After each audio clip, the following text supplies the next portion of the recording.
morning, students. Today we are going to discuss our poem My Grandmother's House. कमला दास की लिखी हुई बहुत ही nostalgic poem है ये. हम सब छुट्टियों में अपने दादी के घर जाते हैं, नानी के घर जाते हैं, बहुत सारा लव रिसीव करते हैं. तो उसी लव को रिफ़्लेक्ट करते हुए नज़र आती है, उन्हीं ओल्ड मेमोरीज़ को रिफ़्लेक्ट करते हुए नज़र आती है. कमला दास की जो ग्रैंड मदर हैं, अब वो है नहीं इस दुनिया में, मतलब वो जा चुकी हैं, शी इज़ डेड. और थ्रू आउट द पोएम वो उन यादों को, अपनी ग्रैंड मदर को याद करते हुए नज़र आती है. तो शुरू करते हैं ये poem without any delay. And I know you will love this poem. बहुत ही छोटी सी पोएम है, बहुत छोटी सी, और बहुत जल्दी ख़त्म भी हो जाएगी. तो शुरू करते हैं. There is a house now far away where once I received love. तो कहती है कि घर है जो बहुत दूर है, जहाँ पर मुझे बचपन में बहुत ज़्यादा प्यार मिला था, जहाँ पे मुझे बहुत ज़्यादा प्यार मिला था. तो अब इससे यहाँ से हमें क्या क्लियर होता है कि कमला दास की शादी हो गई है and she is living with her husband. तो अब अपने हस्बैंड के साथ रहती हैं. तो वो याद करती हैं कि मेरी दादी का जो घर है वो बहुत दूर है, और जब मैं वहाँ जाया करती थी तो मुझे बहुत प्यार मिलता था. And then that women died. लेकिन अब उनकी डेथ हो चुकी है. ठीक है, तो किसकी डेथ हो गई है? उसकी ग्रैंड मदर की डेथ हो गई है.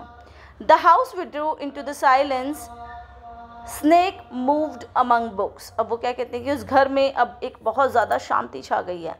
यहाँ से आपको पता चलता है कि जो उसकी ग्रैंड मदर है वो अकेले रहती थी उस घर में. और जब आप एक घर में अकेले रहते हो और डेथ हो जाए और वो सामान पड़ा है, उसकी कोई देखभाल करने वाला नहीं है, तो वहाँ पर बहुत सारे कीड़े मकोड़े और रेप्टाइल्स वगैरह आ जाते हैं.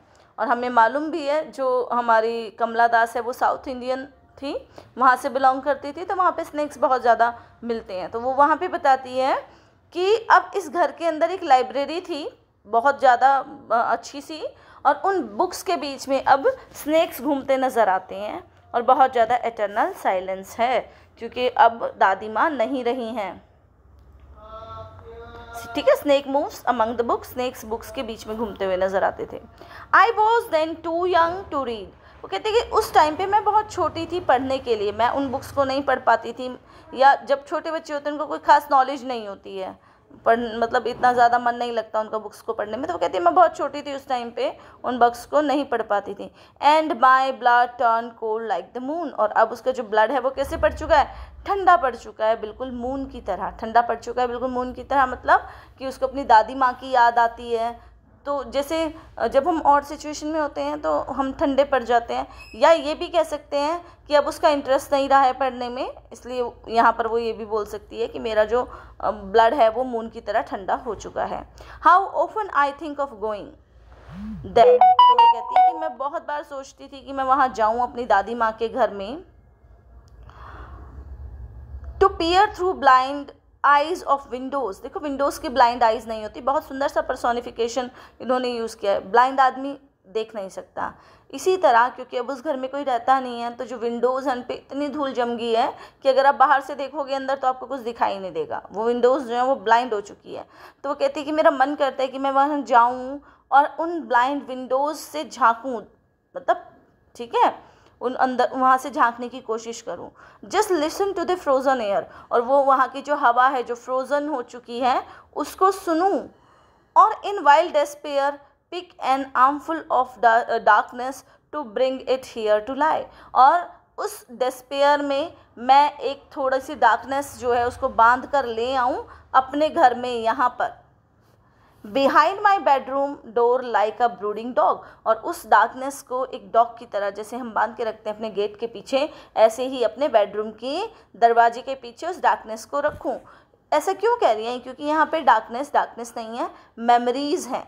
तो वो कहती है कि मेरा मन करता है कि मैं जाऊँ और वो जो मेमोरीज़ हैं वो दोबारा से रिवाइव हो जाएं, उनको ला के मैं किसी तरह बांध के अपने डोर के पीछे रख सकूँ. मैंने पहले भी बताया था नॉस्टैल्जिक पोएम है, तो वो नॉस्टैल्जी आपको देखने को मिलेगी ही. You can't believing darling can you. और यहाँ पे वो कहती है कि आप विश्वास नहीं करोगे, क्या आप विश्वास कर सकते हो?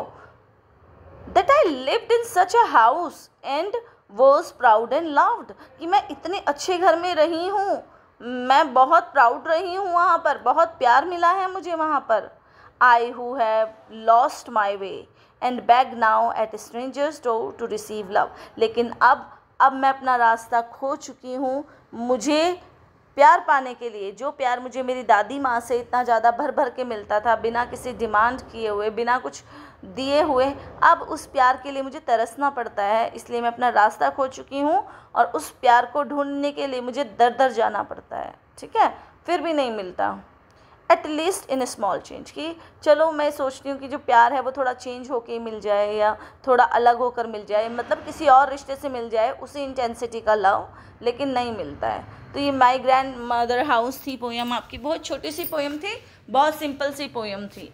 तो यहाँ पर आपने देखा कि कैसे वो अपनी दादी को याद करती है, उसके घर के अंदर जो उसने खुशी प्यार रिसीव किया है उसको याद करती है और उम्मीद करती है कि काश मैं उस प्यार को एक बांध कर ला सकती, काश हम अपनी मेमोरीज़ को बांध कर रख सकते हैं हमेशा हमेशा के लिए।